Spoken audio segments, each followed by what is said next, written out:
See, it's your boy. It's my boy. It's draw a card. Yeah. Hello, and welcome to the Casual Try Hard podcast. I'm Bryan. And I'm James. And today we're going to talk about the best Brawl precon deck, the Wild Bounty deck. Well, maybe the best precon in your eyes. Fine. So we're going to tell you what we've done to it and give you some suggestions. So if you want to give us some of your feedback, you can get at us at Twitter at Casual Tripod. You can find us on Facebook at Casual Try Hard MTG. You can email us at show@casualtryhardmtg.com. And you should check out our YouTube page, Casual Try Hard MTG. So what are we doing with these decks? We're doing some quick ins and outs. We're trying to give you a general overview of what the deck's trying to do and kind of the direction that we took it. All right, let's go. Let's get into it.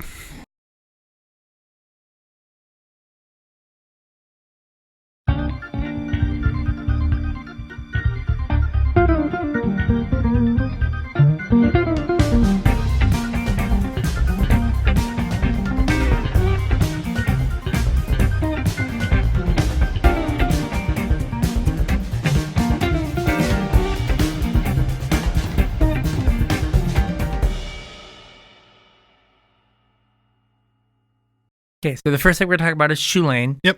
And I was most into this, and so I may have gone a little hard on the changes. Yeah, this was the first one spoiled, I think.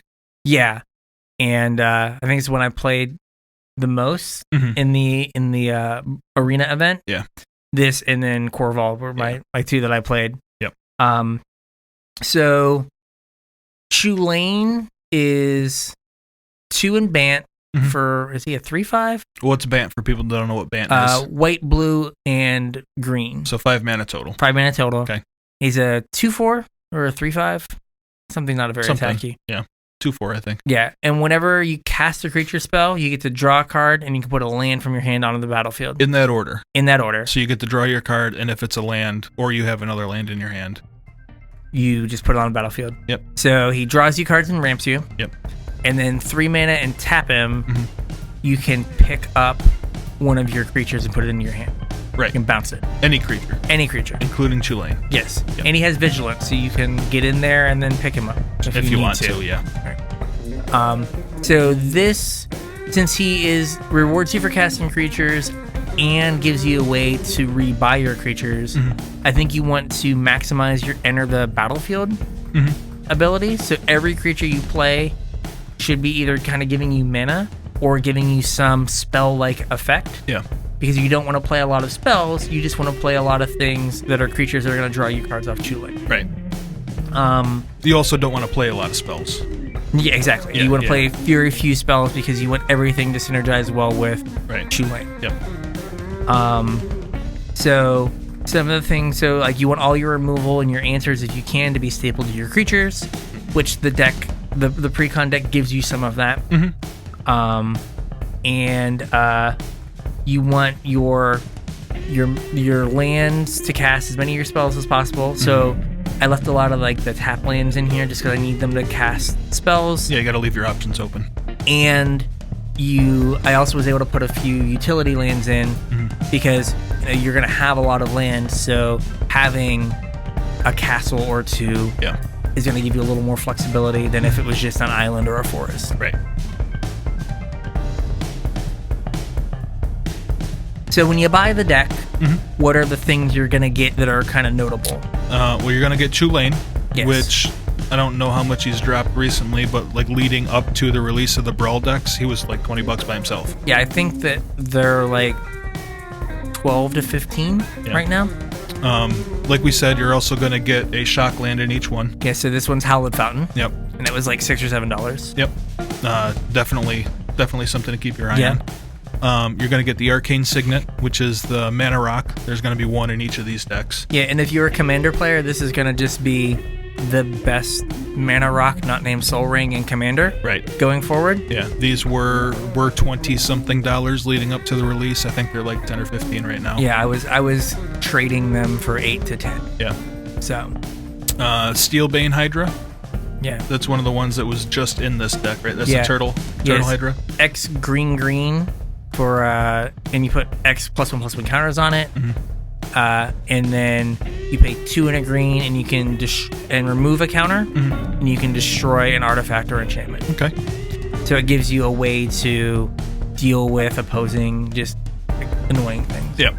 And then you have Fairy Formation. Yes, which is 4 and a blue for a 5/4 flying creature. Yep. That has 3 and a blue. Draw a card, make a 1/1 fairy. Yep. So those are kind of like the notable inclusions for this deck. Cards that are either worth money or you can only get in this deck. Yeah, I think that both green decks have Thorn Mammoth. Yeah. So that's 5 green for a 7/7, and whenever Thorn Mammoth or 6/6. 6/6. Yeah. A big. Yeah. Whenever Thorn Mammoth or another creature comes on the battlefield, you can have Thorn Mammoth fight something that your opponent controls. Yep. So it's just removal On a creature.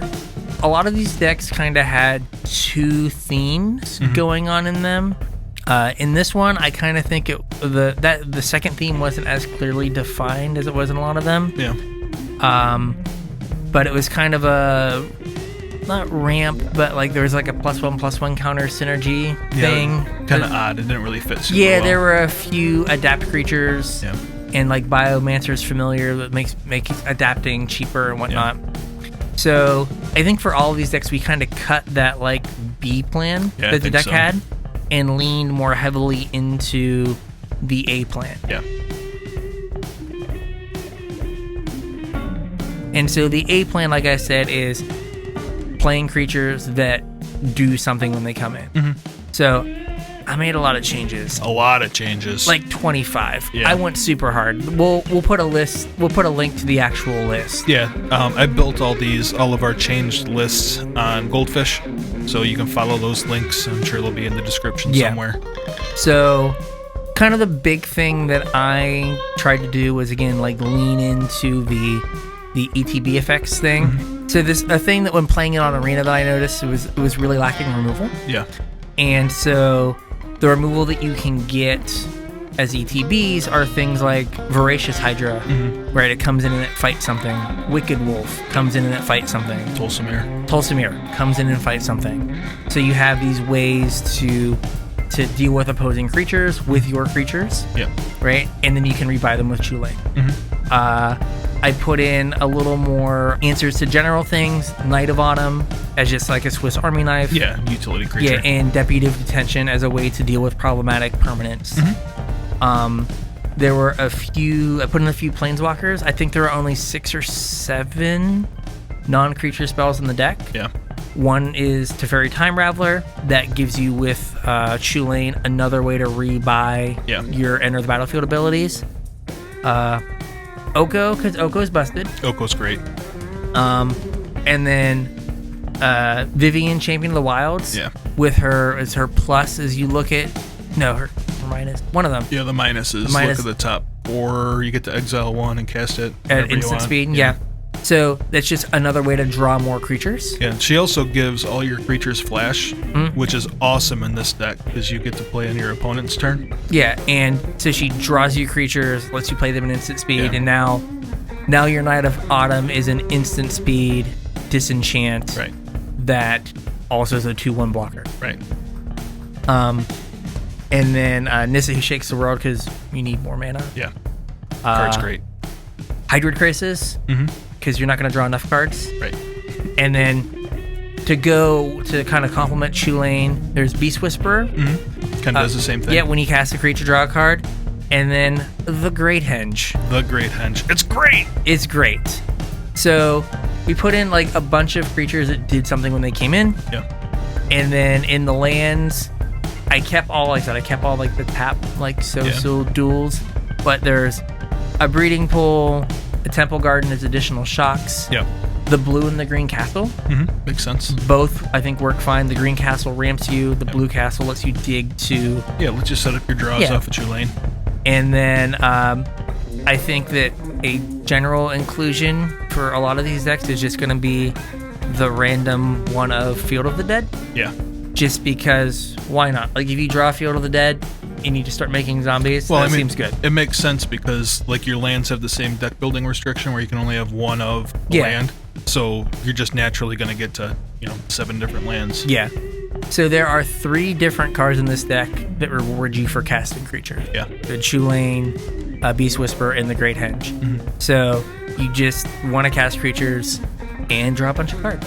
And drawing cards is fun. It is fun. So I think the main drawback to the way I have it built right now is you might be a little soft to opposing planeswalkers. You don't have a lot of ways to interact. So, maybe the Prison Realm that I cut, if the people you play with are playing a bunch of planeswalkers, you bring your Prison Realm back in. Yeah. And I did cut the Big Pig. The Big Pig. Boink, boink. That's all, folks. Yeah. And maybe if you find yourself getting to a bunch of board stalls, that might be a card to bring back in. Just as a way to break through. Just as a way to just make a big, alpha strike. Yeah. Maybe I have it like an Agent of Treachery. Maybe you don't want to steal their thing. Maybe you just want to smush them. Yeah. So makes sense. Yeah. So those are some things that and you have those cards. So if you have it half our list built and you're like, you know what, I like the pig. I'm not going to take the pig out. Don't take the pig out. Yeah, It's leave fine. the pig. Yeah. So I think that's most of Chulane. Like I said, there are 20 something cuts. Yeah. I went super hard. Yeah. There's no reason to go through each one individually. Yeah. You kind of got the gist of what we were trying to do. Yeah. And if you want to see the rest of them, please check out the list. Yeah. So, like I said, if you think of a creature that you're like, oh, when this comes into play, it does something cool. Yeah, you probably want to play that. Yeah, play it. Yeah, if I miss something, just play that. Yeah, let us know. And with that, that's all. That is all we have. That's all we got. We'll catch you next time. Make sure you check out our other videos on the Savage Hunter, Knight's Charge, and Fairy Schemes Brawl Precon decks.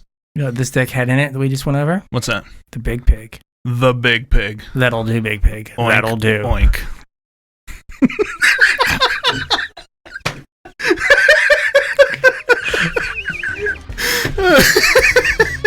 Yeah, it definitely had the Big Pig.